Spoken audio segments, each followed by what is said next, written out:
सो विद्यार्थियों पिछले लेक्चर दे विच असीं टीचिंग लर्निंग प्रोसैस के सैक्शन ए दे विचों ते असीं गल कीती सीगी अध्यापन सिद्धांतां दीयां किस्मां कि अध्यापन जिहड़े सिद्धांत ने किहड़ी-किहड़ी किस्मां ने असीं उस दे विच दस्सिया सीगा कि एक साधारण सिद्धांत हुंदे ने और एक मनोविग्यानक सिद्धांत हुंदे ने और उस तो बाद असीं जिहड़े किस्मां सी उसदियां साधारण सिद्धांत दीयां उहदे बारे असीं गल कीती सी। अज जिहड़े साधारण सिद्धांत हुंदे किहड़े-किहड़े जां वो किस तरह कार्य करते हैं असीं उन्हां बारे अज असीं विचार करांगे। अध्यापन के साधारण सिद्धांत अध्यापन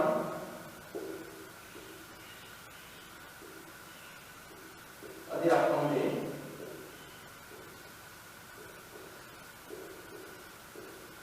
साधारण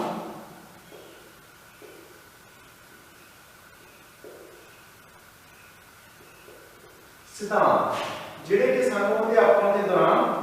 जां एक श्रेणी कमरे दे विच जदों असीं अध्यापन करते हैं तां उदों सानूं ये चीज़ां ने जिहड़ियां सानूं इन्हां ते सानूं देखण नूं मिलदियां ने जां इन्हां दे अनुसार जिहड़ा असीं अपने श्रेणी कमरे दे विच अध्यापन दा जिहड़ा कार्य है वो नेड़े चाढ़दे हां। सो इन्हां सिद्धांतां दा बहुत ज़्यादा महत्व भी है जिन्हां बारे असीं अगे गल करांगे कि इन्हां दे आधार ते जदों असीं अध्यापन दा कार्य करते हैं तो सानूं बड़ा ही कह लो कि एक जिहड़े संतोखजनक टीचे ने अध्यापन दे जां कह लो कि सानूं सफलतापूर्ण लगदा कि असीं अपना कार्य जिहड़ा वो कीता। हुण इस दा पहला जिहड़ा सिद्धांत हैगा वो हैगा उद्देशां दी जानकारी। अध्यापन का सिद्धांत जिहड़ा सिद्धांत ਉਹਦਾ एक पहला हैगा वो हैगा उद्देशां दी जानकारी। उद्देशां दी जानकारी कि असीं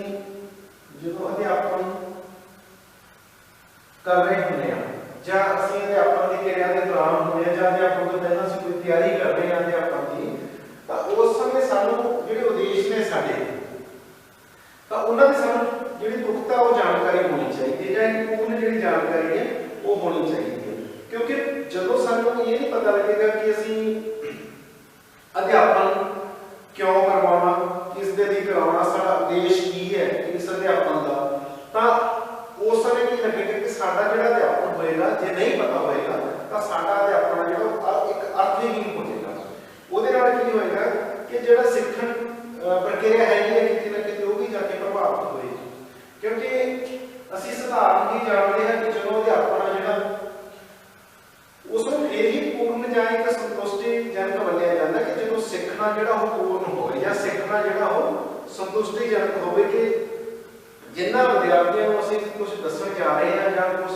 ਸਿਖਾਉਣ ਜਾ ਰਹੇ ਹਾਂ ਕਿ ਉਹ ਵਿਦਿਆਰਥੀ ਨੇ ਜਿਹੜੇ ਉਹ ਪੂਰਨ रूप ਦੇ ਵਿੱਚ ਸਿੱਖ ਰਹੇ ਨੇ ਜਾਂ ਉਹਦਾ ਜਿਹੜਾ ਵਧੇਰਾ ਅੰਸ਼ ਹੈ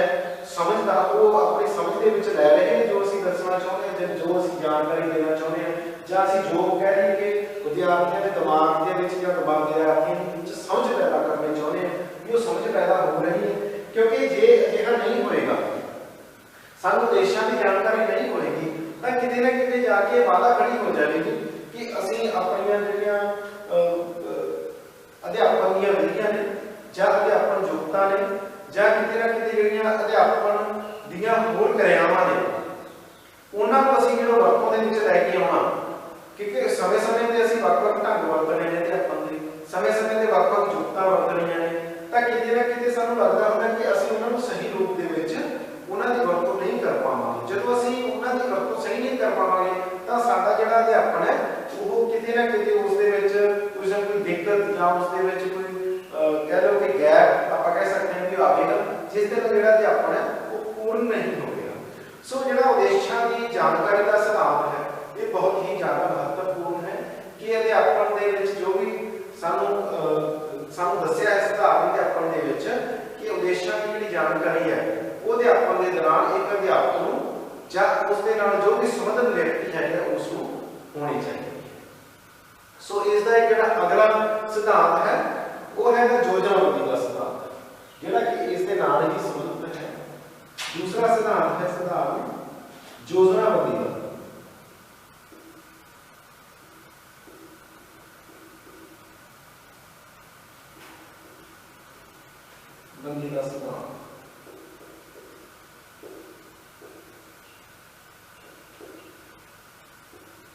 ਹੁਣ ਯੋਜਨਾਬੰਦੀ ਤੋਂ ਭਾਵ ਹੈ ਕਿ ਕੋਈ ਨਾ ਕੋਈ ਪਹਿਲਾਂ ਤੋਂ ਯੋਜਨਾ ਬਣਾਉਣੀ, ਕੋਈ ਨਾ ਕੋਈ ਪਹਿਲਾਂ ਤੋਂ ਸਾਡਾ ਰੂਪਰੇਖਾ ਤਿਆਰ ਕਰਨੀ, क्योंकि ਅਸੀਂ ਕੋਈ ਵੀ ਕਾਰਜ ਕਰਦੇ ਹਾਂ ਤਾਂ ਉਸ ਦੇ ਵਿੱਚ ਸਾਡੀ ਕੋਈ ਨਾ ਕੋਈ ਜਿਹੜੀ ਰੂਪਰੇਖਾ ਹੁੰਦੀ ਹੈ ਉਹ ਪਹਿਲਾਂ ਤੋਂ ਅਸੀਂ ਤਿਆਰ ਕਰਦੇ ਹਾਂ ਕਿ ਅਸੀਂ ਇਹ ਕਾਰਜ ਨੂੰ ਇਸ ਤਰੀਕੇ ਦੇ ਨਾਲ ਜਾਂ ਇਹ ਪੱਧਰਾਂ ਦੇ ਉੱਪਰ ਜਾ ਕੇ ਇਸ ਨੂੰ ਪੂਰਾ ਕਰਨਾ ਹੈ। क्योंकि जिस कोई भी ਅਸੀਂ ਕੋਈ काम करना ਹੋਵੇ ਜੇਕਰ ਉਸ ਦੀ ਜਿਹੜੀ ਸਹੀ ਯੋਜਨਾਬੰਦੀ ਹੁੰਦੀ ਹੈ ਤਾਂ ਉਹ ਅੱਧਾ ਕੰਮ ਯੋਜਨਾਬੰਦੀ ਤੋਂ ਹੀ ਪੂਰਾ ਹੋ ਜਾਂਦਾ ਹੈ। ਅਸੀਂ ਕੋਈ ਵੀ ਕਾਰਜ ਕਰਨਾ ਜਾਂ ਅਸੀਂ ਕੋਈ ਵੀ ਨਵੇਂ ਕੰਮ ਦੇ ਲਈ ਜਦ ਕਰ ਰਹੇ ਹਾਂ ਤਾਂ ਉਸ ਦੀ ਜਿਹੜੀ ਯੋਜਨਾਬੰਦੀ ਆ ਉਹ ਉਸ ਕੰਮ ਦਾ ਸਮਾਂ, ਉਸ ਕੰਮ ਦਾ ਖਰਚ, ਉਸ ਕੰਮ ਦੇ ਨਤੀਜੇ ਸਾਨੂੰ ਉਸ ਤੋਂ ਪਹਿਲਾਂ ਤੋਂ ਮਿਲਣੇ ਸ਼ੁਰੂ ਹੋ ਜਾਂਦੇ ਕਿ ਅਸੀਂ ਇਸ ਕੰਮ ਦੇ ਵਿੱਚ ਕਿੰਨੇ ਕੁ ਸਫਲ ਹੋ ਸਕਦੇ ਹਾਂ। ਉਹਦੀ ਯੋਜਨਾਬੰਦੀ ਹੀ ਸਾਨੂੰ ਜਿਹੜੀ ਉਹ ਦੱਸ ਦਿੰਦੀ ਹੈ। ਸੋ ਜਿੰਨੀ ਅੱਛੀ ਯੋਜਨਾਬੰਦੀ ਕਿਸੇ ਕਾਰਜ ਦੀ ਹੋਏਗੀ ਤਾਂ ਉਹ ਉਨੇ ਅੱਛੇ ਹੀ ਉਸ ਕਾਰਜ ਦੇ ਜਿਹੜੇ ਨਤੀਜੇ ਨੇ ਉਹ ਸਾਨੂੰ ਜ਼ਰੂਰ ਮਿਲਦੇ ਨੇ। ਹੁਣ ਅਸੀਂ ਇੱਥੇ ਗੱਲ ਕਰਦੇ ਹਾਂ ਅਧਿਆਪਨ ਦੀ ਕਿ ਅਧਿਆਪਨ ਦਾ ਸਿਧਾਂਤ ਹੈ ਕਿ ਯੋਜਨਾਬੰਦੀ ਦਾ ਸਿਧਾਂਤ। ਸੋ ਅਧਿਆਪਨ ਤੋਂ ਪਹਿਲਾਂ ਜਿਹੜੀ ਇੱਕ ਅਧਿਆਪਕ ਦੇ ਦੁਆਰਾ ਵੀ ਇੱਕ ਯੋਜਨਾਬੰਦੀ ਜਿਹੜੀ ਉਹ ਕੀਤੀ ਜਾਂਦੀ ਹੈ, ਚਾਹੇ ਉਹ ਪਾਠਕ੍ਰਮ ਨੂੰ ਲੈ ਕੇ ਹੋਵੇ ਜਾਂ ਉਹ ਕਿਸੇ ਵਿਸ਼ੇ ਨੂੰ ਲੈ ਕੇ ਹੋਵੇ ਜਾਂ ਉਹ ਕਿਸੇ ਵਿਸ਼ੇ ਵਸਤੂ ਨੂੰ ਲੈ ਕੇ ਹੋਵੇ ਜਾਂ ਉਹ ਕਿਸੇ ਸ਼੍ਰੇਣੀ ਕਮਰੇ ਨੂੰ ਲੈ ਕੇ ਹੋਵੇ ਤੇ ਜਾਂ ਉਹ ਆਪਣੇ ਕੋਲ ਕੁਝ ਵਿਦਿਆਰਥੀ ਨੇ ਉਹਦੇ ਉਹਨਾਂ ਨੂੰ ਲੈ ਕੇ ਹੋਵੇ। ਸੋ ਕਿਸੇ ਵੀ ਕੰਮ ਨੂੰ ਲੈ ਕੇ ਜਾਂ ਉਸ ਦਾ ਇੱਕ ਲੈਕਚਰ ਹੈ ਆਪਣੇ ਅਧਿਆਪਕ ਦਾ ਉਹ ਆਪਣੇ ਲੈਕਚਰ ਨੂੰ ਲੈ ਕੇ ਵੀ ਜਿਹੜੀ ਯੋਜਨਾਬੰਦੀ ਕਰਦਾ ਹੈ। ਸੋ ਇਸ ਤਰ੍ਹਾਂ ਅਸੀਂ ਗੱਲ ਕਰਦੇ ਕਿ ਜਿਹੜੀ ਯੋਜਨਾਬੰਦੀ ਹੈ ਉਹ ਅਧਿਆਪਨ ਦੇ ਵਿੱਚ ਬਹੁਤ ਹੀ ਮਹੱਤਵਪੂਰਨ ਜਿਹੜਾ ਉਹਦਾ ਰੋਲ ਹੁੰਦਾ ਹੈ। ਯੋਜਨਾਬੰਦੀ ਜਿੰਨੀ ਵਧੀਆ ਤਰੀਕੇ ਦੇ ਨਾਲ, ਜਿੰਨੀ ਸਧਾਰਨ ਤਰੀਕੇ ਦੇ ਨਾਲ ਔਰ ਜਿੰਨੀ ਕਹਿ ਲਓ ਕਿ ਦਿਲਚਸਪ ਤਰੀਕੇ ਦੇ ਨਾਲ ਤਿਆਰ ਕੀਤੀ ਜਾਵੇਗੀ ਤਾਂ ਅਧਿਆਪਨ ਉਨਾ ਹੀ ਜ਼ਿਆਦਾ ਦਿਲਚਸਪ ਹੋਵੇਗਾ, ਉਨਾ ਹੀ ਜ਼ਿਆਦਾ ਨਤੀਜੇਜਨਕ ਹੋਵੇਗਾ, ਜਿਸ ਦੇ ਨਾਲ ਕੀ ਹੋਵੇਗਾ ਕਿ ਜਿਹੜਾ ਸਿੱਖਣ ਪ੍ਰੋਗਰਾਮ ਹੈ ਉਹ ਉਨਾ ਜ਼ਿਆਦਾ ਸਧਾਰਨ ਔਰ ਸੌਖਾ ਹੋ ਜਾਏਗਾ, ਜਿਸ ਦੇ ਨਾਲ ਕੀ ਹੋਵੇਗਾ ਕਿ ਵਿਦਿਆਰਥੀਆਂ ਦੇ ਵਿੱਚ ਜਿਹੜੀ ਸਿੱਖਣ ਦੀ ਭਾਵਨਾ ਹੈਗੀ ਆ ਉਹਦੇ ਵਿੱਚ ਵਧੂਗੀ, ਉਹਨਾਂ ਦੇ ਵਿੱਚ ਉਤਸੁਕਤਾ ਵਧੂਗੀ। क्योंकि एक वधिया योजनाबंदी के नाल असी बहुत सारे टीचे है जो प्राप्त कर लेंगे, बहुत सारे उद्देश्य ने जो साडे असी सुधार नहीं प्राप्त कर लेंगे। बिना योजनाबंदी तो असी अध्यापन नहीं कर सकते, क्योंकि अध्यापन जे असी बिना योजनाबंदी तो जावांगे तो उस दे विच साडा बहुत सारा समा खराब हो सकता है।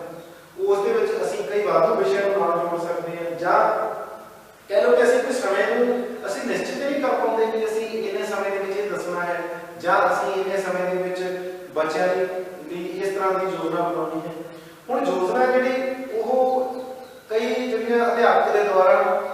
ਛਮਾਹੀ ਯੋਜਨਾਵਾਂ ਬਣਾਈਆਂ ਜਾਂਦੀਆਂ, ਕੁਝ ਤਿਮਾਹੀ ਯੋਜਨਾਵਾਂ ਬਣਾਈਆਂ ਜਾਂਦੀਆਂ, ਕੋਈ ਮਹੀਨਾਵਾਰ ਯੋਜਨਾ ਬਣਾਈ ਜਾਂਦੀ ਹੈ ਤੇ ਕੋਈ ਹਫ਼ਤਾਵਾਰ ਯੋਜਨਾ ਬਣਾਈ ਜਾਂਦੀ ਹੈ ਆਪਣੇ ਪਾਠਕ੍ਰਮ ਨੂੰ ਲੈ ਕੇ ਤੇ ਕੁਝ ਰੋਜ਼ਾਨਾ ਦੀਆਂ ਜਿਹੜੀਆਂ ਸਾਡੀਆਂ ਯੋਜਨਾਵਾਂ ਨੇ ਉਹ ਬਣਦੀਆਂ ਨੇ ਕਿ ਅੱਜ ਅਸੀਂ ਸਾਰੇ ਦਿਨ ਦੇ ਵਿੱਚ ਕੀ ਕਰਨਾ ਹੈ, ਅਧਿਆਪਕ ਨੇ ਸਾਰੇ ਦਿਨ ਦੇ ਵਿੱਚ ਕੀ ਕਰਵਾਉਣਾ ਹੈ। ਸੋ ਜਿਹੜੀ ਯੋਜਨਾਬੰਦੀ ਹੈ ਉਹ ਕਿਸੇ ਵੀ ਸਿੱਖਿਆ ਸੰਸਥਾ ਦਾ ਜਿਹੜਾ ਉਹ ਇੱਕ ਰੂਪਰੇਖਾ ਤਿਆਰ ਕਰਦੀ ਹੈ ਉਹਦੇ ਕਾਰਜਾਂ ਦੀ। ਜੇਕਰ ਰੂਪਰੇਖਾ ਸਹੀ ਰੂਪ ਦੇ ਵਿੱਚ ਤਿਆਰ ਨਹੀਂ ਹੋਵੇਗੀ ਤਾਂ ਜਿਹੜੇ ਸਿੱਖਿਆ ਦੇ ਕਾਰਜ ਨੇ ਉਹਨਾਂ ਨੂੰ ਨੇਪਰੇ ਚਾੜਨਾ ਬਹੁਤ ਜ਼ਿਆਦਾ ਔਖਾ ਹੋ ਜਾਂਦਾ ਹੈ। ਅਸੀਂ ਕਹਿ ਲਈਏ ਕਿ ਅਸੀਂ ਸਿੱਖਿਆ ਖੇਤਰ ਦੇ ਜਿਹੜੇ ਪੂਰਨ ਨਤੀਜੇ ਨੇ ਅਸੀਂ ਉਹਨਾਂ ਨੂੰ ਵੀ ਪ੍ਰਾਪਤ ਕਰ ਸਕਦੇ ਜੇਕਰ ਸਾਡੀ ਯੋਜਨਾਬੰਦੀ ਨਹੀਂ ਹੋਵੇਗੀ। ਸਿੱਖਿਆ ਖੇਤਰ ਦੇ ਨਾਲ ਜੁੜਿਆ ਹੋਇਆ ਜਿਹੜਾ ਹਰ ਅਧਿਕਾਰੀ ਹੈ ਉਹ ਆਪਣੇ ਲੈਵਲ ਤੇ ਯੋਜਨਾਬੰਦੀ ਕਰਦਾ ਹੈ, ਭਾਵੇਂ ਉਹ ਮੁੱਖ ਅਧਿਆਪਕ ਹੋਵੇ, ਭਾਵੇਂ ਉਹ ਪ੍ਰਿੰਸੀਪਲ ਹੋਵੇ, ਭਾਵੇਂ ਸਾਡੇ ਹੈਡ ਟੀਚਰ ਹੋਣ, ਐਚਓਡੀ ਹੋਣ, ਸਾਡੇ ਅਧਿਆਪਕ ਹੋਣ ਜਾਂ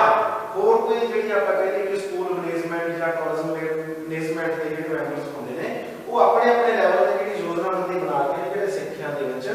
ਜਾਂ ਸਿੱਖਿਆ ਖੇਤਰ ਦੇ ਵਿੱਚ ਯੋਗਦਾਨ ਪਾਉਂਦੇ ਨੇ। ਅਸੀਂ ਇਹਦੇ ਅਧਿਆਪਨ ਯੋਜਨਾਬੰਦੀ ਦੀ ਗੱਲ ਕਰਦੇ ਹਾਂ, ਕੇਵਲ ਤੇ ਕੇਵਲ ਇੱਥੇ ਇਸ ਗੱਲ ਕਰੀਏ ਅਧਿਆਪਨ ਯੋਜਨਾਬੰਦੀ। ਅਸੀਂ ਅਧਿਆਪਨ ਦੀ ਜਿਹੜੀ ਯੋਜਨਾਬੰਦੀ ਆ ਵੀ ਅਧਿਆਪਕ ਨੇ ਆਪਣਾ ਸਿਲੇਬਸ ਕਿੰਨੇ ਟਾਈਮ ਦੇ ਵਿੱਚ ਕਰਵਾਉਣਾ, ਅਧਿਆਪਕ ਨੇ ਇੱਕ ਦਿਨ ਦੇ ਵਿੱਚ ਕਿੰਨੇ ਲੈਕਚਰ ਦੇਣੇ, ਉਸ ਲੈਕਚਰ ਦਾ ਸਮਾਂ ਕਿੰਨਾ ਹੋਵੇਗਾ, ਉਸ ਲੈਕਚਰ ਦੇ ਵਿੱਚ ਕਿਹੜੀਆਂ ਗੱਲਾਂ ਨੇ ਜਾਂ ਕਿਹੜੀ ਜਾਣਕਾਰੀ ਵਿਦਿਆਰਥੀਆਂ ਨੂੰ ਦਿੱਤੀ ਜਾਵੇਗੀ, ਕਿਹੜੇ ਪ੍ਰੈਕਟੀਕਲ ਕਰਵਾਉਣੇ ਨੇ। ਸੋ ਇਸ ਤਰ੍ਹਾਂ ਦੀ ਬਹੁਤ ਸਾਰੀ ਜਿਹੜੀ ਯੋਜਨਾਬੰਦੀ ਹੁੰਦੀ ਹੈ। ਜਾਂ ਇੱਕ ਮਹੀਨੇ ਦੇ ਵਿੱਚ ਕਿੰਨਾ ਸਿਲੇਬਸ ਹੋਏਗਾ, ਉਹਨਾਂ ਦੇ ਛਮਾਹੀ ਪੇਪਰ ਕਿਸ ਤਰ੍ਹਾਂ ਲਏ ਜਾਣ, ਉਹਨਾਂ ਦੇ ਤਿਮਾਹੀ ਪੇਪਰ ਕਿਸ ਤਰ੍ਹਾਂ ਲਏ ਜਾਣ, ਜਾਂ ਮਹੀਨਾਵਾਰ ਜਿਹੜੇ ਟੈਸਟ ਹੁੰਦੇ ਨੇ ਉਹ ਕਿੰਨੇ ਲਏ ਜਾਣ। ਸੋ ਇਸ ਤਰ੍ਹਾਂ ਦੀ ਬਹੁਤ ਸਾਰੀ ਜਿਹੜੀ ਅਧਿਆਪਨ ਦੇ ਵਿੱਚ ਅਸੀਂ ਯੋਜਨਾਬੰਦੀ ਹੈ ਉਸ ਦੇ ਬਾਰੇ ਅਸੀਂ ਕਹਿ ਲਓ ਕਿ ਕਰਦੇ ਹਾਂ। ਤੇ ਇੱਕ ਅਧਿਆਪਨ ਦਾ ਸਿਧਾਂਤ ਹੈ ਕਿ ਅਧਿਆਪਨ ਨੂੰ ਵਧੀਆ ਬਣਾਉਣ ਦੇ ਲਈ ਜਿਹੜੀ ਯੋਜਨਾਬੰਦੀ ਹੈ वो बहुत ज़्यादा जरूरी है तो महत्वपूर्ण है। और असी अगली जिहड़ा सिद्धांत है सधारण सिद्धांत की आप गल करिए तो उस दे विच आउंदा है कि आदर्श पेशकारी।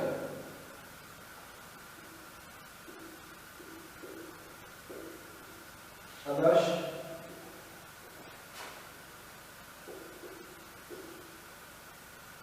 आदर्श पेशकारी। हुण असीं आदर्श पेशकारी की गल करिए तो सब तो पहला सानू आदर्श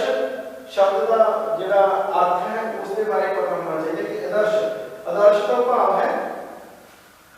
कि वो नैतिक गुण कि जिन्हां दा जिहड़ा आधार है वो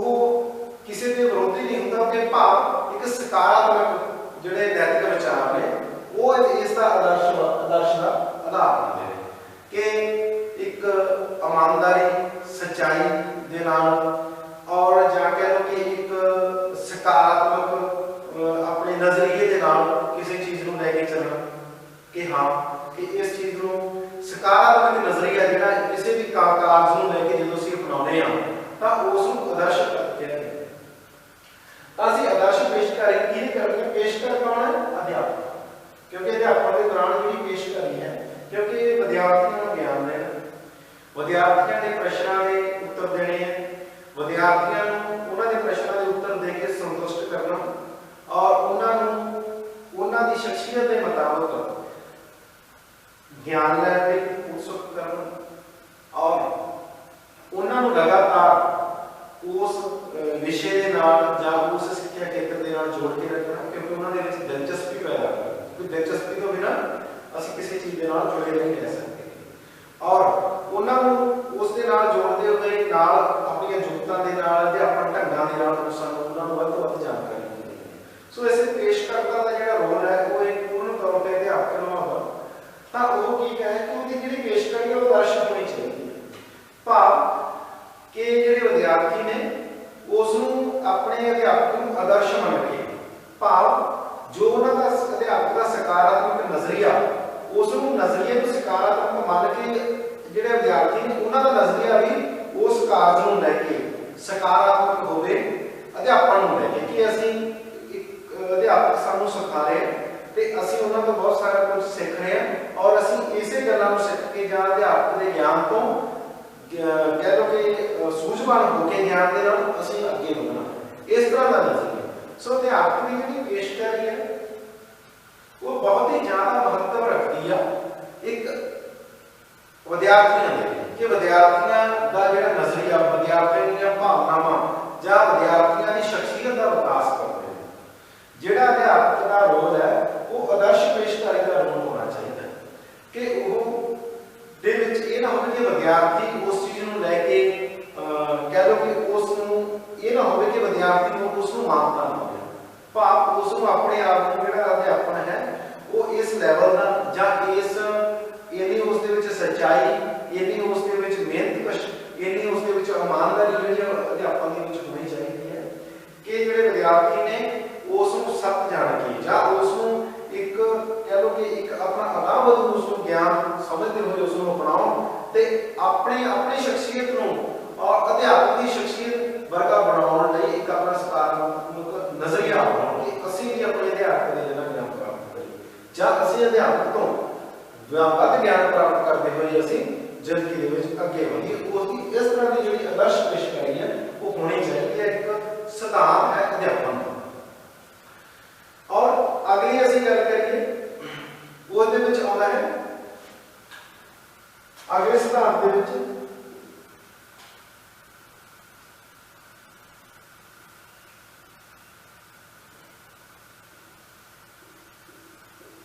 समग्री दी चोण का समग्री दी चोण का सिद्धांत। हुण इत्थे समग्री तो भाव है कि जो कुछ ज्ञान या जो कुछ कह लो कि साडा सिलेबस साडा करिकुलम जां होर साडीआं जिहड़ियां अध्यापन सिੱਖਣ क्रियावां ने उन्हां दी जिहड़ी चोण है उसनूं बड़े ही तरीके दे नाल जां बड़े ही एक एक अच्छे तरीके दे नाल उस नूं चोण करनी चाहिए है अध्यापक। जेकर वो किसी दिलचस्प तरीके दे नाल इस चीज़ की चोण नहीं करता, भाव कि साधारण तरीके दे नाल ही जो कुछ अध्यापक को मिलिया या जिस तरह दी किताबां या जिस तरह का उस कोल ज्ञान है उसी तरह का ही विद्यार्थियों को दे रहा है और कुछ नवा नहीं दे रहा या कुछ दिलचस्प नहीं दे रहा, उन्होंने इस तरह दी क्रियावां नहीं दे रहा विद्यार्थियों को जिसके लिए कि विद्यार्थी कुछ नवा जानना चाहते हैं, पुरानी चीज़ को नाल नाल कुछ नवा जानना चाहते हैं। अध्यापक उन्होंने बार-बार वही पुराने सिद्धांत या वही पुराने प्रयोग या वही पुरानियां उदाहरणा या वही पुराने जिहड़ा उन्हां दा मटीरियल है या विषय वस्तु जो भी पुराने तो रोज पढ़ाना की होएगा कि जो विद्यार्थी ने उस चीज तो बोर हो जाएंगे, उस चीज तो अक जाएंगे कि रोजाना एक टॉपिक पढ़ाना या रोज ही इस सेम इको तरह के आर्टिकल पढ़ाने, रोज इको जी एग्जांपल देनियां या रोज इको जी क्रियावां कराउणियां, इहदे नाल की हुंदा है कि विद्यार्थी ने जिहड़ी उस प्रक्रियावां तो या उस तरह के जिहड़े मैटर है उस तो अक जाते हैं। सो अध्यापक का एक सिद्धांत है अध्यापन का कि अध्यापक को चाहिए कि जिहड़ी सिक्ख्या जिहड़ी समग्री है सिक्ख्या समग्री शिक्षा देने अध्यापक ने ਉਹਦੀ ਜਿਹੜੀ ਚੋਣ ਹੈਗੀ ਆ ਉਹ ਬੜੇ ਹੀ ਦਿਲਚਸਪ ਤਰੀਕੇ ਦੇ ਨਾਲ, ਬੜੇ ਹੀ ਵਿਲੱਖਣ ਤਰੀਕੇ ਦੇ ਨਾਲ, ਬੜੇ ਹੀ ਆਧੁਨਿਕ ਤਰੀਕੇ ਦੇ ਨਾਲ ਔਰ ਬੱਚਿਆਂ ਦੀ ਸਮਝ ਦੇ ਮੁਤਾਬਕ ਕਿ ਬੱਚਿਆਂ ਦੀ ਕਾਬਲੀਅਤ ਦੇ ਮੁਤਾਬਕ ਅਤੇ ਬੱਚਿਆਂ ਦੀ ਜਿਹੜੀ ਬਾਲ ਕੇਂਦਰਿਤ ਸਿੱਖਿਆ ਵਿਧੀ ਹੈ ਉਸ ਦੇ ਰਾਹੀਂ ਜਾਂ ਉਸ ਨੂੰ ਬਾਲ ਕੇਂਦਰਿਤ ਸਿੱਖਿਆ ਵਿਧੀ ਨੂੰ ਉਦਾਹਰਨ ਮੰਨ ਕੇ ਹੈ ਜਿਹੜੀ ਸਿੱਖਿਆ ਸਮੱਗਰੀ ਦੀ ਚੋਣ ਕਰਨੀ ਚਾਹੀਦੀ ਹੈ। ਹੁਣ ਅਸੀਂ ਇੱਕ ਲੈ ਲਈਏ ਕਿ ਜਿਹੜੇ ਛੋਟੀ जमातां के विद्यार्थी ने उन्होंने असीं तस्वीरों के नाल पढ़ावांगे जां कुछ ना कुछ ड्राइंग के राही कुछ ना कुछ कार्टून्स के राही असीं बच्चों बच्चों के दिलचस्पी पैदा करते हैं कुछ ना कुछ सीखण दे लई। पर जदों विद्यार्थियों की जिहड़ी जमात वड्डी हो जाती है, विद्यार्थी वड्डी जमात दे विच चले जाते हैं तो फिर असीं उन्हां नूं कार्टूनां के राही नहीं पढ़ा सकते। जेकर असीं उस तरह की सिक्ख्या समग्री की वरतों छोटे बच्चों वाली सिक्ख्या समग्री की वरतों वड्डियां जमातां 'च करांगे तां वड्डियां जमातां दे जिहड़े विद्यार्थी ने तां उन्हां दे विच दिलचस्पी नहीं होएगी, जिहदे नाल की होएगा जिहड़ा क्लास दा वातावरण है वो अक्कड़ वाला हो जाएगा कि विद्यार्थी उस दे विचों अकेला महसूस करनगे। सो विद्यार्थियों की समझ के मुताबिक या विद्यार्थियों की शख्सियत के मुताबिक या विद्यार्थियों की दिलचस्पी के मुताबिक ये होता है कि सिक्ख्या समग्री की चोण करनी चाहिए। उसी तरह असीं किसी विषय की गल करिए या विषय के जो मैटर पढ़ाउणा है असीं विषय के विचों तां वो भी बच्चों के मुताबिक या बच्चों की शख्सियत के मुताबिक या बाल केंद्रित विधि में उदाहरण है कि बच्चों दी रुचियां किहो जिहियां ने, बच्चे किस विधि राही पढ़ना चाहते हैं उसके राही असीं उस जिहड़ी सिक्ख्या समग्री उसकी चोण करनी चाहिए है। भावें वो किताबां की चोण की गल होवे ते भावें श्रेणी जमात दे विच दित्तियां जांदियां उदाहरणां दी होवे ते भावें देखण सुणन साधना की होवे तां जिस तरह असीं होर उदाहरण लै लईए जेकर असीं अज दे आधुनिक बच्चों को कहिए कि तुसीं रेडियो के उत्तों लैक्चर सुन के जां उन्हां दी कोई भाषण सुन के तुसीं इस चीज़ नूं सीख सकदे हो तां अज दे बच्चे की कहणगे कि वो यूट्यूब के उपर आडियो के नाल वीडियो देख के सीखना पसंद करनगे ना कि केवल ते केवल रेडियो के उपर आडियो सुनना पसंद करनगे। सो ये भी एक ताज़ा उदाहरण हैगी कि असीं की करते हैं केवल ते केवल आडियो नहीं सुनना चाहते नाल नाल वीडियो भी देखना चाहते हैं। वो की है उहदे विच साडी दिलचस्पी आ उस दे विच साडी रुचि आ वो सानू चीज़ प्रेरित करदी है अपने वल अट्रैक्ट करदी है तां उसदे नाल की हुंदा कि सानू उस तरह की सिक्ख्या समग्री दी वरतों करनी चाहिए है कि जिस दे नाल जिहड़े विद्यार्थी ने वो वध तों वध प्रेरित होण सीखण दे लई उन्हां दे विच वध तों वध दिलचस्पी जिहड़ी वो पैदा हो। इस तरह सिक्ख्या समग्री की जिहड़ी चोण है ਉਹਦੀ ਅਸੀਂ ਜਿਹੜਾ ਸਿਧਾਂਤ ਹੈ ਸਮੱਗਰੀ ਦੀ ਚੋਣ ਦਾ ਉਹ ਵੀ ਇੱਕ ਬਹੁਤ ਮਹੱਤਵਪੂਰਨ ਸਿਧਾਂਤ ਹੈ। ਔਰ ਅਸੀਂ ਅਗਲੇ ਜਿਹੜਾ ਸਾਡਾ ਸਿਧਾਂਤ ਹੈ ਉਸ ਦੀ ਗੱਲ ਕਰੀਏ ਤਾਂ ਉਸ ਦੇ ਵਿੱਚ ਆਉਂਦਾ ਹੈ ਦਰਜਾਬੰਦੀ ਦਾ ਸਿਧਾਂਤ। ਉਸ ਦੇ ਵਿੱਚ ਆਉਂਦਾ ਹੈ ਪੰਜਵਾਂ ਸਿਧਾਂਤ ਹੈ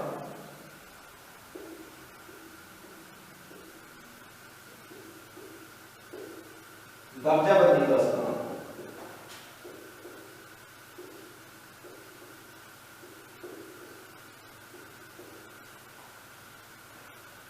दर्जाबंदी के हिसाब की ਅਸੀਂ ਗੱਲ ਕਰੀਏ ਕਿ ਵਰਗੀਕਰਨ ਕਿ ਅਸੀਂ ਵਰਗੀਕਰਨ ਕਿਵੇਂ ਕਰਨਾ ਚੀਜ਼ਾਂ ਦਾ। ਜਿਸ ਤਰ੍ਹਾਂ ਅਸੀਂ ਇੱਕ ਜਮਾਤ ਦੀ ਗੱਲ ਕਰੀਏ ਤਾਂ ਇੱਕ ਜਮਾਤ ਦੇ ਵਿੱਚ ਜਿਹੜੇ ਸਾਰੇ ਵਿਦਿਆਰਥੀ ਨੇ ਉਹ ਅਲੱਗ-ਅਲੱਗ ਸ਼ਖਸੀਅਤਾਂ ਹੁੰਦੀਆਂ ਨੇ। ਉਸੇ ਤਰ੍ਹਾਂ ਅਸੀਂ ਜੇਕਰ ਅਸੀਂ ਸਾਰੇ ਹੀ ਵਿਦਿਆਰਥੀਆਂ ਨੂੰ ਇੱਕੋ ਸ਼ਖਸੀਅਤ ਮੰਨ ਕੇ ਜਾਂ ਅਸੀਂ ਕਿਸੇ ਵਿਦਿਆਰਥੀ ਇੱਕ ਵਿਦਿਆਰਥੀ ਨੂੰ ਜਾਂ ਕੁਝ ਗਿਣਤੀ ਦੇ ਵਿਦਿਆਰਥੀਆਂ ਨੂੰ ਸ਼ਖਸੀਅਤ ਮੰਨ ਕੇ ਪੜ੍ਹਾਈ ਜਾਵਾਂਗੇ, ਬਾਕੀਆਂ ਨੂੰ ਅਸੀਂ ਬੇਧਿਆਨੀ ਹੋ ਜਾਵਾਂਗੇ ਜਾਂ ਬੇਧਿਆਨੀ ਕਰਾਂਗੇ ਤਾਂ ਉਹ ਅਧਿਆਪਨ ਜਿਹੜਾ ਪੂਰਨ ਨਹੀਂ ਹੋਵੇਗਾ। ਉਸੇ ਤਰ੍ਹਾਂ ਅਸੀਂ ਜਦੋਂ ਵਿਦਿਆਰਥੀਆਂ ਨੂੰ ਪੜ੍ਹਾਉਣਾ ਹੈ ਜਾਂ ਅਸੀਂ ਕਹਿ ਲਈਏ ਕਿ ਜਦੋਂ ਅਸੀਂ ਕਿਸੇ ਵਿਸ਼ੇ ਨੂੰ ਚੁਣਨਾ ਹੈ ਤਾਂ ਉਸ ਦੀ ਦਰਜਾਬੰਦੀ ਕੀਤੀ ਜਾ ਸਕਦੀ ਹੈ ਕਿ ਅਸੀਂ ਕਹਿ ਲਓ ਕਿ ਕਿਹੜੀ ਚੀਜ਼ ਸਾਨੂੰ ਪਹਿਲਾਂ ਸਿਖਾਉਣੀ ਚਾਹੀਦੀ ਹੈ ਵਿਦਿਆਰਥੀਆਂ ਨੂੰ, ਕਿਹੜੀ ਚੀਜ਼ ਉਸ ਤੋਂ ਬਾਅਦ ਸਿਖਾਉਣੀ ਚਾਹੀਦੀ ਹੈ। ਅਸੀਂ ਪਹਿਲਾਂ ਵਿਦਿਆਰਥੀਆਂ ਨੂੰ ਸੌਖੀ ਚੀਜ਼ ਸਿਖਾਉਣੀ ਹੈ ਜਾਂ ਪਹਿਲਾਂ ਔਖੀ ਚੀਜ਼ ਸਿਖਾਉਣੀ ਹੈ। ਸੋ ਇਹ ਚੀਜ਼ਾਂ ਦਰਜਾਬੰਦੀ ਦੇ ਵਿੱਚ ਆਉਂਦੀਆਂ ਨੇ। ਜੇ ਅਸੀਂ ਪਹਿਲਾਂ ਵਿਦਿਆਰਥੀਆਂ ਨੂੰ ਅਸੀਂ ਸ਼ਬਦ ਪੜ੍ਹਾਈ ਜਾਵਾਂਗੇ ਤੇ ਬਾਅਦ ਵਿੱਚ ਅੱਖਰਾਂ ਦੀ ਪਹਿਚਾਣ ਨਹੀਂ ਕਰ ਸਕਦੇ। ਪਹਿਲਾਂ ਅਸੀਂ ਕਿਸ ਤਰ੍ਹਾਂ ਦਰਜਾਬੰਦੀ ਕਰਨੀ ਹੈ ਕਿ ਪਹਿਲਾਂ ਸਾਰੇ ਵਿਦਿਆਰਥੀਆਂ ਨੂੰ ਅਸੀਂ ਤਸਵੀਰਾਂ ਦਿਖਾਉਣੀਆਂ ਨੇ। ਆਪਣਾ ਆਪਣਾ ਤਰੀਕਾ ਹੋ ਸਕਦਾ ਅਧਿਆਪਕ ਦਾ ਪੜ੍ਹਾਉਣ ਦਾ। ਕੁਝ ਆਪਾਂ ਇੱਕ ਉਦਾਹਰਨ ਹੀ ਲੈਂਦੇ ਹਾਂ ਕਿ ਪਹਿਲਾਂ ਵਿਦਿਆਰਥੀ ਨੂੰ ਅਸੀਂ ਤਸਵੀਰ ਦਿਖਾਉਣੀ ਹੈ ਕਿਸ ਦੀ, ਕਿਸੇ ਨਾ ਕਿਸੇ ਅਕਸ਼ਰ ਦੀ। ਭਾਵ ਅਸੀਂ ਪੰਜਾਬੀ ਦੀ ਗੱਲ ਕਰੀਏ ਤਾਂ ਊੜਾ ਐੜਾ ਈੜੀ, ਅਸੀਂ ਉਹਨਾਂ ਦੀ ਤਸਵੀਰ ਦਿਖਾਉਣੀ ਹੈ ਵੱਡੇ ਰੂਪ ਦੇ ਵਿੱਚ। ਫਿਰ ਉਹਨਾਂ ਨੂੰ ਦੱਸਦੇ ਹਾਂ ਕਿ ਬੱਚੋ ਇਹ ਊੜਾ ਹੈ, ਇਹਦੀ ਆਵਾਜ਼ ਇਸ ਤਰ੍ਹਾਂ ਮੂੰਹ ਦੇ ਵਿੱਚੋਂ ਬਾਹਰ ਆਉਂਦੀ ਹੈ। ਫਿਰ ਅਸੀਂ ਉਸ ਨੂੰ ਹੌਲੀ ਹੌਲੀ ਸਾਰੇ ਅਕਸ਼ਰਾਂ ਦੀ ਇਕੱਲੇ ਇਕੱਲੇ ਉਸ ਨੂੰ ਉਹਦਾ ਗਿਆਨ ਕਰਾਉਣੇ, ਪਹਿਚਾਣ ਕਰਾਉਣੇ। ਔਰ ਉਸ ਤੋਂ ਬਾਅਦ ਜੇ ਕੀ ਹੁੰਦਾ ਕਿ ਫਿਰ ਅਸੀਂ ਉਸ ਤੋਂ ਬਾਅਦ ਇੱਕ ਤੋਂ ਦੋ ਸ਼ਬਦ ਇੱਕ ਅੱਖਰ ਤੋਂ ਦੋ ਅੱਖਰਾਂ ਦਾ ਜਿਹੜਾ ਸ਼ਬਦ ਹੈ, ਜਿਸ ਤਰ੍ਹਾਂ ਸਮ, ਇਸ ਤਰ੍ਹਾਂ। ਸੋ ਇਸ ਤਰ੍ਹਾਂ ਅਸੀਂ ਇੱਕ ਅੱਖਰ ਤੋਂ ਦੋ ਅੱਖਰ ਬਣਾਉਣੇ ਬੱਚੇ ਨੂੰ ਸ਼ਬਦ ਬਾਰੇ ਦੱਸਦੇ ਹਾਂ। ਫਿਰ ਬੱਚੇ ਨੂੰ ਦੱਸਦੇ ਹਾਂ ਕਿ ਤਿੰਨ ਅੱਖਰ ਜੋੜ ਕੇ ਜਿਹੜਾ ਸ਼ਬਦ ਹੈ ਉਹ ਬਣਦਾ। ਔਰ ਫਿਰ ਬੱਚਾ ਚਾਰ ਅੱਖਰਾਂ ਦੇ ਸ਼ਬਦ ਨੂੰ ਤੇ ਫਿਰ ਬੱਚਾ ਹੌਲੀ ਹੌਲੀ ਜਿਹੜੀ ਵਾਕ ਹੈ ਦੋ ਸ਼ਬਦਾਂ ਦਾ ਵਾਕ ਸਿੱਖਦਾ, ਫਿਰ ਤਿੰਨ ਸ਼ਬਦਾਂ ਦਾ ਵਾਕ ਸਿੱਖਦਾ, ਫਿਰ ਇੱਕ ਪੂਰਨ ਵਾਕ ਸਿੱਖਦਾ। ਸੋ ਇਸ ਤਰ੍ਹਾਂ ਅਸੀਂ ਦਰਜਾਬੰਦੀ ਕਰਕੇ ਵੀ ਬੱਚੇ ਨੂੰ ਪੜ੍ਹਾ ਸਕਦੇ ਹਾਂ। ਔਰ ਇਹ ਵੀ ਇੱਕ ਤਰੀਕੇ ਦੀ ਦਰਜਾਬੰਦੀ ਹੈ। ਦੂਸਰੀ ਅਸੀਂ ਜਮਾਤ ਦੇ ਵਿੱਚੋਂ ਦਰਜਾਬੰਦੀ ਹੋ ਸਕਦੀ ਹੈ ਕਿ ਕੁਝ ਵਿਦਿਆਰਥੀ ਨੇ ਜਿਹੜੇ ਉਹ ਬਹੁਤ ਤੇਜ਼ੀ ਨਾਲ ਸਿੱਖਦੇ ਹਨ, ਕੁਝ ਵਿਦਿਆਰਥੀ ਹੌਲੀ ਸਿੱਖਦੇ ਹਨ। ਤਾਂ ਅਸੀਂ ਇਹ ਨਹੀਂ ਕਿ ਤੇਜ਼ੀ ਦੇ ਵਿਦਿਆਰਥੀਆਂ ਨੂੰ ਸਿਖਾ ਕੇ ਜੋ ਜਲਦੀ ਸਿੱਖਦੇ ਹਨ ਅਸੀਂ ਅਗਲਾ ਮਜ਼ਮੂਨ ਜਾਂ ਅਸੀਂ ਆਪਣੇ ਅਗਲੇ ਵਿਸ਼ੇ ਦੇ ਉੱਪਰ ਚਲੇ ਜਾਣਾ। ਨਹੀਂ, ਸਾਨੂੰ ਯੋਜਨਾਬੰਦੀ ਇਸ ਤਰੀਕੇ ਨਾਲ ਬਣਾਉਣੀ ਪਏਗੀ ਜਾਂ ਇਸ ਤਰੀਕੇ ਨਾਲ ਯੋਜਨਾਬੰਦੀ ਹੁੰਦੀ ਹੈ ਕਿ ਆਪਾਂ ਦੇ ਵਿੱਚ ਕਿ ਸਾਰੇ ਹੀ ਜਿਹੜੇ ਵਿਦਿਆਰਥੀ ਨੇ ਉਹਨਾਂ ਦੀ ਦਰਜਾਬੰਦੀ ਕਰਕੇ ਜਾਂ ਉਹਨਾਂ ਨੂੰ ਨਾਲ ਲੈ ਕੇ ਜਾਂ ਇਸ ਤਰੀਕੇ ਅਪਣਾ ਕੇ ਕਿ ਪਹਿਲਾਂ ਕਿਹੜਾ ਤਰੀਕਾ ਅਪਣਾਇਆ ਜਾਵੇ, ਪਹਿਲਾਂ ਕਿਹੜੀ ਵਿਧੀ ਅਪਣਾਈ ਜਾਵੇ, ਪਹਿਲਾਂ ਕਿਹੜੀ ਯੁਕਤ ਅਪਣਾਈ ਜਾਵੇ, ਪਹਿਲਾਂ ਲਿਖਣਾ ਸਿਖਾਇਆ ਜਾਵੇ ਜਾਂ ਪਹਿਲਾਂ ਲਿਖ ਕੇ ਵਿਦਿਆਰਥੀਆਂ ਨੂੰ ਦੱਸਿਆ ਜਾਵੇ। ਸੋ ਇਸ ਤਰ੍ਹਾਂ ਦੀਆਂ ਬਹੁਤ ਸਾਰੀਆਂ ਜਿਹੜੀਆਂ ਦਰਜਾਬੰਦੀਆਂ ਨੇ ਉਹ ਅਸੀਂ ਅਧਿਆਪਨ ਦੇ ਦੌਰਾਨ ਸਾਨੂੰ ਦੇਖਣ ਨੂੰ ਮਿਲਦੀਆਂ ਹਨ। ਜੇਕਰ ਦਰਜਾਬੰਦੀ ਦੇ ਮੁਤਾਬਕ ਜਿਹੜਾ ਅਧਿਆਪਨ ਹੋਏਗਾ ਕਿ ਅਸੀਂ ਗੱਲ ਕਰਾਂਗੇ ਕਿ ਪਹਿਲਾਂ ਅਸੀਂ ਬੱਚਿਆਂ ਦੇ ਪੂਰਵ ਗਿਆਨ ਦੀ ਪਰਖ ਕਰਨੀ ਹੈ। ਇਹ ਵੀ ਇੱਕ ਤਰ੍ਹਾਂ ਦੀ ਦਰਜਾਬੰਦੀ ਹੈ, ਯੋਜਨਾਬੰਦੀ ਵੀ ਹੈ ਕਿ ਉਸ ਦੇ ਵਿੱਚ ਅਸੀਂ ਕਿਸ ਤਰ੍ਹਾਂ ਦੇ ਪ੍ਰਸ਼ਨ ਪੁੱਛਣੇ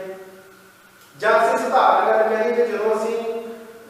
ਜਮਾਤ ਦੇ ਵਿੱਚ ਕੋਈ ਪ੍ਰਸ਼ਨ ਪੁੱਛ ਰਹੇ ਹੁੰਦੇ ਆ ਜਾਂ ਪ੍ਰਸ਼ਨ ਕਰ ਰਹੇ ਹੁੰਦੇ ਆ ਬੱਚਿਆਂ ਨੂੰ ਤਾਂ ਉਦੋਂ ਅਸੀਂ ਪ੍ਰਸ਼ਨਾਂ ਦੀ ਦਰਜਾਬੰਦੀ ਕਰਦੇ ਹਾਂ ਜਾਂ ਪਹਿਲਾਂ ਅਸੀਂ ਕੀ ਪੜ੍ਹਾਇਆ ਹੈ ਉਹਦੇ ਮੁਤਾਬਕ ਅਸੀਂ ਆਪਣੇ ਪ੍ਰਸ਼ਨਾਂ ਦੀ ਚੋਣ ਕਰਦੇ ਹਾਂ। ਸੋ ਆਪਾਂ ਇੱਕ ਪੱਧਰ ਤੇ ਇਹ ਕਹਿ ਸਕਦੇ ਹਾਂ ਕਿ ਤਾਂ ਅਧਿਆਪਨ ਦੇ ਜਿਹੜੀ ਪੂਰਨ ਪ੍ਰਕਿਰਿਆ ਹੈਗੀ ਹੈ ਉਸ ਦੇ ਵਿੱਚ ਹਰ ਪੱਖ ਤੋਂ ਜਾ ਕੇ ਜਿਹੜੀ ਦਰਜਾਬੰਦੀ ਹੈ ਉਹਦੀ ਬਹੁਤ ਮਹੱਤਤਾ ਹੁੰਦੀ ਹੈ। ਉਸ ਤੋਂ ਬਿਨਾਂ ਅਸੀਂ ਕਹਿ ਲਓ ਕਿ ਦਰਜਾਬੰਦੀ ਤੋਂ ਬਿਨਾਂ ਜੇ ਅਸੀਂ ਅਧਿਆਪਨ ਕਰਾਂਗੇ ਤਾਂ ਦਰਜਾਬੰਦੀ ਤੋਂ ਜਾਂ ਬਿਨਾਂ ਜਿਹੜਾ ਅਧਿਆਪਨ ਹੋਏਗਾ ਉਸ ਨੂੰ ਅਸੀਂ ਪੂਰਨ ਤੌਰ ਤੇ ਇੱਕ ਕਹਿ ਲਓ ਕਿ ਪੂਰਨ ਨਤੀਜੇਜਨਕ ਅਸੀਂ ਨਹੀਂ ਜਾਣ ਸਕਦੇ ਕਿਉਂਕਿ ਅਸੀਂ ਪਹਿਲਾਂ ਜਾਣ ਹੀ ਨਹੀਂ ਸਕਾਂਗੇ ਕਿ ਅਸੀਂ ਪਹਿਲਾਂ ਕਿਸ ਚੀਜ਼ ਨੂੰ ਪੜ੍ਹਾਉਣਾ